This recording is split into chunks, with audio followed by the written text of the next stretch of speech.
रात का समय था। बाहर तूफान चल रहा था और खिड़कियों से आती ठंडी हवा कमरे को और डरावना बना रही थी। नेहा, एक कॉलेज की लड़की, अकेली अपने कमरे में बैठकर आईने के सामने मेकअप कर रही थी। अचानक उसे महसूस हुआ कि कमरे की बत्ती हल्की हल्की झिलमिलाने लगी है। वो सोच रही थी शायद बिजली का झटका होगा, मगर तभी उसने गौर किया, आईने में उसकी परछाई उससे आधा सेकंड पीछे हरकत कर रही थी।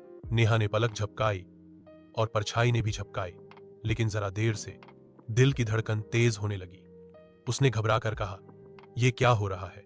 आईने में उसकी परछाई अचानक मुस्कुराई और बोली, आज तुम बहुत सुंदर लग रही हो नेहा, लेकिन यह चेहरा तुम्हारा नहीं है। नेहा पीछे मुड़ी, कमरा बिल्कुल खाली था। फिर धीरे धीरे उसने आईने की तरफ देखा और देखा कि उसकी परछाई खुद हंस रही है, जबकि वो खुद बिल्कुल शांत खड़ी थी। उसने डरकर कमरे की लाइट ऑन करने की कोशिश की, पर बत्ती बुझ गई। अंधेरे में आईने से आवाज आई, मैं सालों से तुम्हारा इंतजार कर रही हूं। अब वक्त आ गया है कि तुम मेरी जगह आओ और मैं बाहर निकलूं। नेहा कांपती हुई दरवाजे की तरफ भागी, लेकिन दरवाजा भीतर से बंद हो चुका था।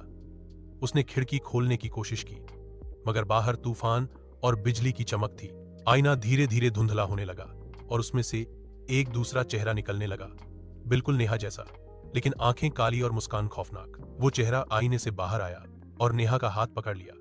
नेहा चीखती रही, बचाओ, कोई है, लेकिन उसकी आवाज कमरे से बाहर नहीं जा रही थी। कुछ ही पलों में परछाई बाहर आ चुकी थी और नेहा आईने के अंदर फंस गई। अब आईने में एक डरी सहमी लड़की कांच पर हाथ मार रही थी।